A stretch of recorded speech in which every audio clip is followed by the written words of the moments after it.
Amigos, nos vídeos anteriores sobre o povo Funiô, já falei com vocês sobre sua história, sobre o antigo idioma Yaté e sobre como o povo Funiô conseguiu preservar sua língua. Falei também sobre algumas tradições e tentei compreender a força da planta jurema, não como um psicodélico, mas como uma medicina sutil para o corpo e para a alma. Mas minha jornada não terminou aí.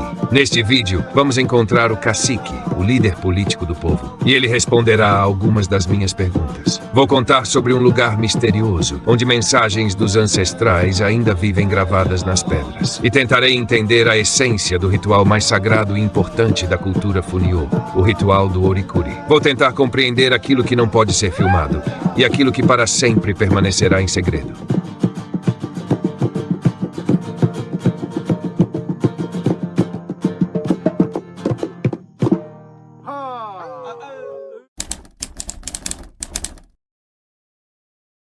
Boa tarde, meu nome é Itamar, sou o cacique do povo Funiô. Estamos aqui no nosso território, todos os territórios são sagrados, porém existem alguns específicos que a gente tem uma grande ligação, né, com a nossa ancestralidade, nossos antepassados.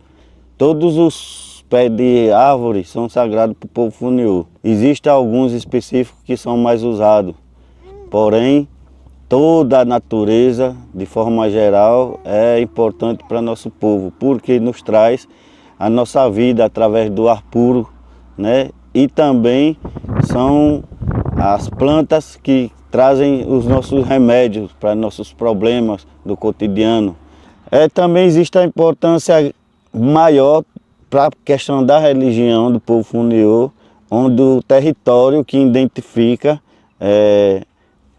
um território sagrado de ancestralidade forte, de força do povo Funiô através da planta chamada juazeiro, como vocês dizem. A gente chama de Louquea, o juazeiro que identifica o local sagrado de cada região daqui de nossa aldeia, onde se encontra um juazeiro. Aquele juazeiro, através de nossa ancestralidade, nos repassa que aquele lugar é um lugar de grande importância e de grande força através de nossos antepassados, da espiritualidade. Então, o nosso Oricuri, ele é determinado o local através de um juazeiro que faz a comunicação com a religião do povo Funiô, e onde aquela comunicação nos diz que ali é que deve ser utilizada a prática da religião do povo Funiô, no sentido do sagrado Funiô. Este é o cacique, líder político do povo Funiô. Ele respondeu a algumas perguntas que, na minha percepção, podem complementar meu entendimento sobre a cultura desse povo. Assim como a maioria dos povos originários, os Funiô têm uma visão naturalista do mundo, na qual o ser humano não é o dono da natureza, mas parte dela. As árvores e plantas possuem espíritos, aos quais se pode recorrer em busca de conselhos e apoio. A doença não é vista como um acaso, mas como um desequilíbrio energético entre a pessoa e o ambiente ao seu redor. Para restaurar esse equilíbrio energético, a cultura Funiô realiza rituais de purificação. Perto da aldeia Funiô, há uma cachoeira. Em um dos dias, fomos até lá, onde o Nai, junto com sua família, realizou um ritual sagrado de purificação e restauração. Um ato profundo e significativo que revela a cosmovisão do povo Funiô. Eles acreditam que a pessoa carrega não apenas a poeira do caminho, mas também os vestígios de olhares alheios, emoções e pensamentos de outros. Tudo isso se apega de forma invisível, impedindo que se esteja verdadeiramente aberto, planta aos espíritos, aos ancestrais e, no fim das contas, a si mesmo. O ritual de purificação não é apenas se banhar na cachoeira. É uma passagem entre o comum e o sagrado, uma transição do mundo cotidiano para um espaço de força. Sob as quedas d'água, em meio à natureza viva, ao som de cantos e orações, lavávamos tudo o que era estranho, tudo o que era pesado, tudo o que distorcia a voz interior. Nesse espaço, é especialmente importante estar concentrado. As palavras dos cantos, seu ritmo e vibração ajudam a silenciar o ruído interno, a se enraizar, a focar no presente. Esses cantos e orações são tradição. São um chamado aos ancestrais, um pedido para que eles tragam força, orientem, lembrem quem você é.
Meu amigo Bruno, antes de embarcar nessa jornada, se preparou e chegou não apenas com a intenção de aprender com o povo Funiô, mas também com o propósito de ensinar aos Funiô a tradição do Temascal, o banho de vapor. Na cultura Funiô, essa prática não existe e Quechua aceitou com alegria a oportunidade de aprender essa arte desafiadora. Eles prepararam o Temascal, cobrindo a estrutura já pronta com um tecido especial. Bruno explicou todos os detalhes e nuances para Quechua, para que no futuro ele pudesse conduzir a prática do Temascal em Águas Belas.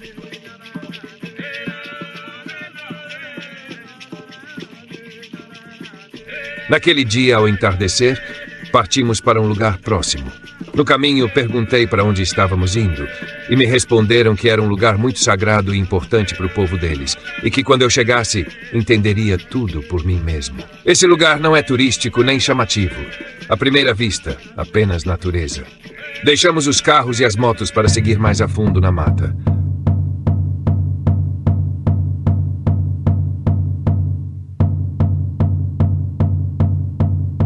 Ali, em uma das pedras, ainda permanecem desenhos antigos.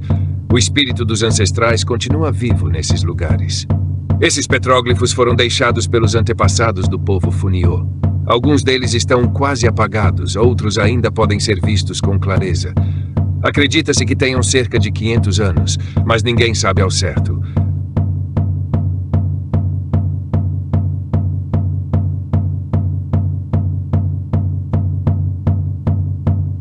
Aquele lugar era realmente especial.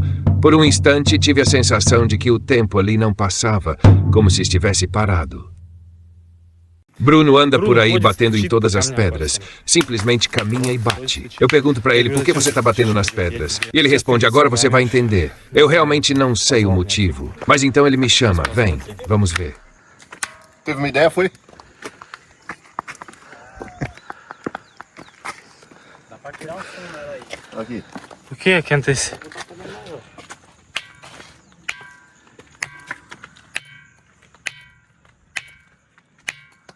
O que é dentro?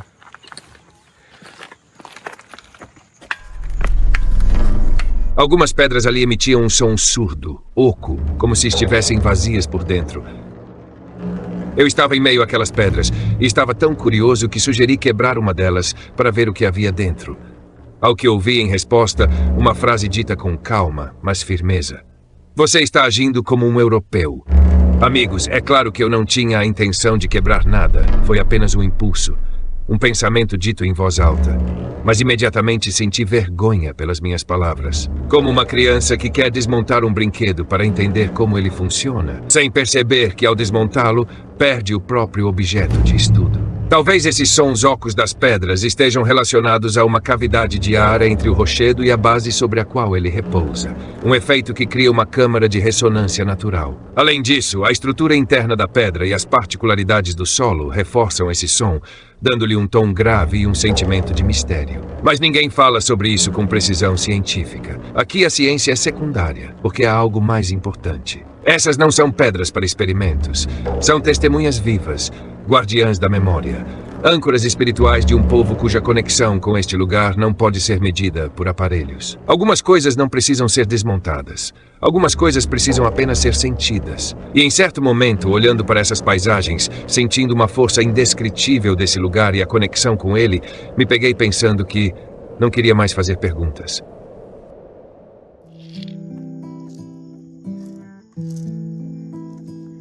Voltamos para nosso acampamento já ao entardecer. Naquele dia ainda nos aguardava a cerimônia do Temazcal.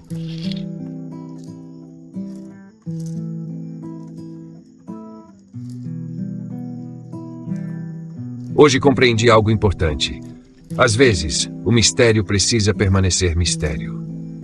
E que o valor não está sempre na análise, algo que tanto gosto de fazer, mas no simples fato de algo existir.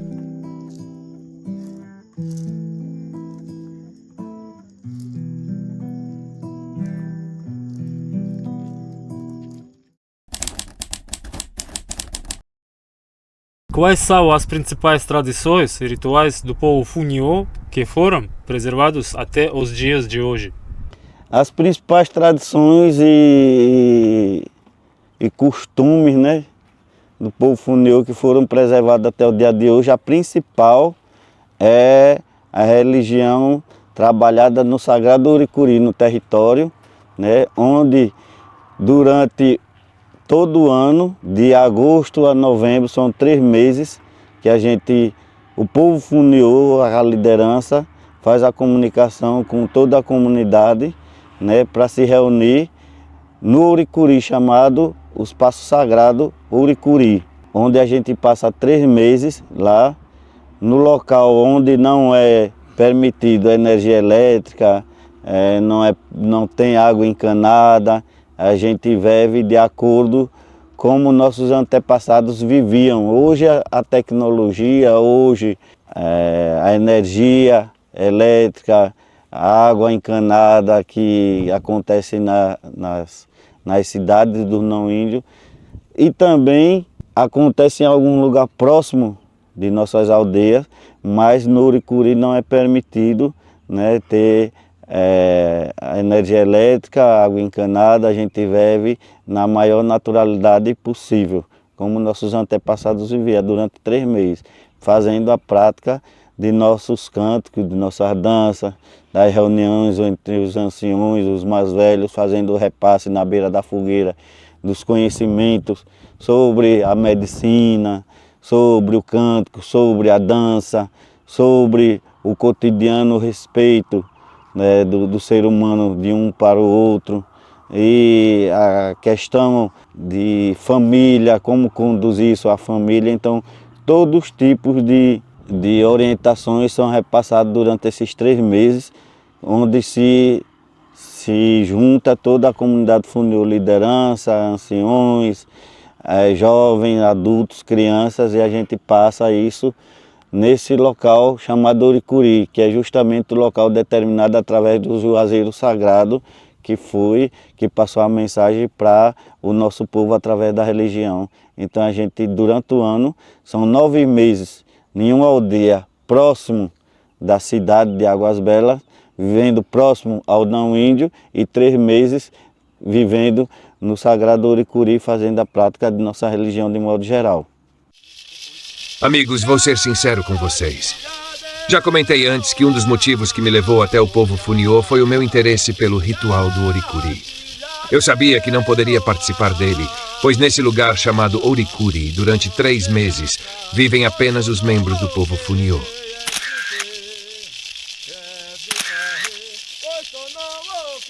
Mas eu esperava que pelo menos alguém pudesse me contar mais detalhes sobre o ritual.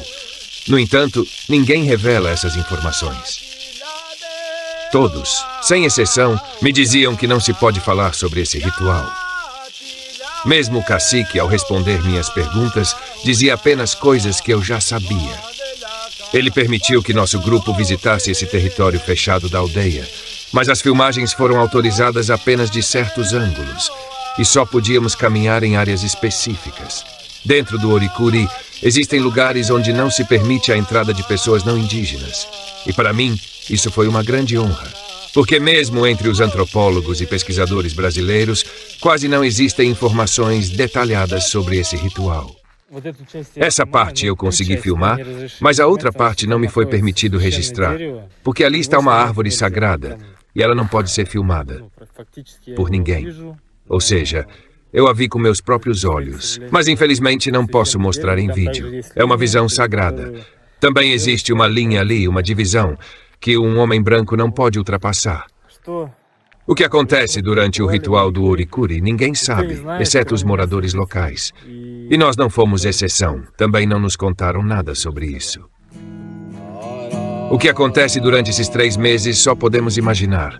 Mas talvez tudo seja muito mais simples do que parece. Num mundo onde tudo pode ser encontrado na internet, o mistério adquire um valor especial. Rituais secretos permitem que o conhecimento seja preservado em sua forma original. O povo Funiô passou por tempos difíceis durante a colonização, quando todos os povos originários foram submetidos à cristianização forçada. Mas conseguiram manter sua religião porque continuaram transmitindo seus saberes em segredo, de geração em geração. E não sei se isso pode ser chamado de medida forçada ou de outra coisa, mas os santos do cristianismo receberam, entre os Funiô, novos significados e representações. Mesmo praticando o cristianismo, eles continuaram seguindo seus costumes e sua religião. Assim, criaram um sincretismo que ajudou a preservar a verdadeira religião do povo Funiô. Orikuri não é apenas um ritual, é a base fundamental do povo Funiô. Durante 3 meses, eles discutem questões importantes, vivem em um coletivo unido, em forma de comunhão tribal, se fortalecem e se afastam do mundo exterior, o que, por si só, contribui para o fortalecimento da identidade do povo. Talvez seja justamente aí que esteja o verdadeiro segredo. Quais aspectos importantes da sua cultura ou visão de mundo a sociedade moderna poderia adotar? A principal principal exemplo que o povo Funiô dá para as outras pessoas, para as outras sociedades, é a questão da união. A união do povo Funiô faz com que o Grande Espírito nos abençoe através de sua força. Né? O povo Funiô trabalha a bem do próximo. Não só especificamente por uma pessoa, por 2 pessoas. O povo Funiô trabalha a bem de toda a comunidade. Durante os 3 meses do Orikuri é o principal exemplo que nossos rezos, nossos cânticos não só são a bem de nosso povo, mas sim a bem da humanidade. No momento que as outras pessoas trabalhem a bem da humanidade, do coletivo, as coisas boas melhoram. O Grande Espírito abençoa e cada vez mais as coisas se acontecem com mais perfeição, trazendo a felicidade, a fartura, a saúde e a força para todo mundo. Então, o marco do povo Funiô é a união, é pensar no bem do próximo. A gente temos as orientações de nossos antepassados, desse mundo a gente não leva nada. A gente leva e fica eternizado para sempre o favor, né, a ajuda ao próximo. Eu faço uma ajuda a meu irmão. Eu morro e me acabo, mas o meu irmão, o meu amigo, o meu parente, seja lá quem for, ele vai dizer: o cacique Itamar um dia fez isso por mim. E o filho dele vai passar para o neto dele, vai passar para o bisneto dele, e assim vai passando de gerações por gerações. Isso é eterno. O favor ao próximo, a ajuda ao próximo. Desse mundo a gente não leva nada, né? E leva isso, o Grande Espírito, que é a união, que é a ajuda ao próximo. Então, essa é a única coisa que a gente leva dessa vida para a vida próxima, eterna, como é falado. O que nossos antepassados nos ensinaram, a gente nunca vai tirar de nossa mente, de nossa cabeça, e sempre fazer o repasse desse grande conhecimento repassado por nossos mais velhos. A religião, o Deus do não índio é o mesmo Deus do índio. O Deus do índio é o mesmo Deus do negro, do quilombola. Não existe vários deuses, existe um Deus só. Só existem formas diferentes de procurar chegar até o Deus. O crente, o católico, o indígena, o negro, cada um tem uma forma específica de procurar chegar a esse Deus. Mas o índio não é mais bonito de ter um Deus mais poderoso. O branco não é mais bonito de ter um Deus mais poderoso. Só existe um Deus e vários santos de luzes que trabalham a melhoria da humanidade. Só existem formas diferentes de chegar até esse santo e esse Deus. E nós, Funiô, temos nossa forma e estamos de braços abertos aqui para fazer o repasse de nossos conhecimentos, acolher nossos amigos dentro do nosso território, né? E dizer que vocês têm uns irmãos aqui em Pernambuco, Águas Belas, de braços abertos esperando vocês para trabalhar, para trocar conhecimentos, para passar ensinamentos das ervas medicinais, de nossos cantos, de nossas danças. E será um prazer receber todos vocês aqui quando vocês quiserem vir aqui conhecer o nosso povo. Aê!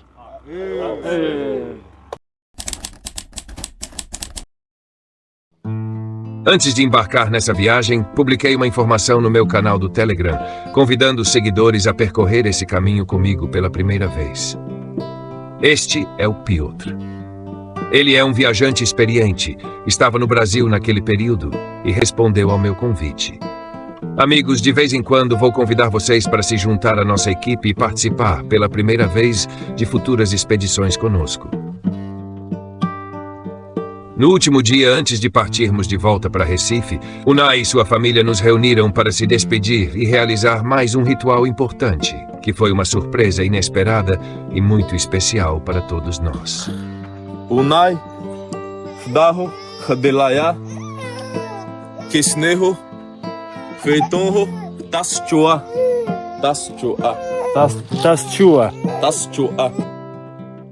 Os nomes que nos foram dados no idioma Iatê são como um rito de batismo. Esses nomes representam a conexão com a essência da pessoa. Bruno já havia passado por esse batismo e tem um nome na língua dos Funiô, Fdaho, que significa buscador ou caçador.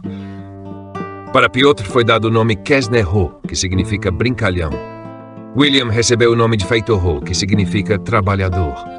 E o meu nome se tornou Tastchua, que quer dizer sorridente ou feliz. Cada viagem e investigação como essa começa para mim com perguntas, com o desejo de respondê-las e, de certa forma, de encontrar um milagre. E os milagres, como descobri, podem estar nas coisas mais simples e óbvias. Essa jornada chegava ao fim. Estávamos partindo, deixando em nosso coração uma parte das histórias, dos mistérios, enigmas e maravilhas do povo Funiô. O que é um milagre? Manter a própria identidade quando isso parece impossível. Tratar as plantas com amor e a natureza como uma mãe. Enxergar a si mesmo no silêncio e aceitar que as respostas podem não ser aquelas que você esperava. Continuar sendo um buscador, mas saber respeitar o mistério. Estar vivo e seguir o próprio caminho é o maior milagre que já encontrei.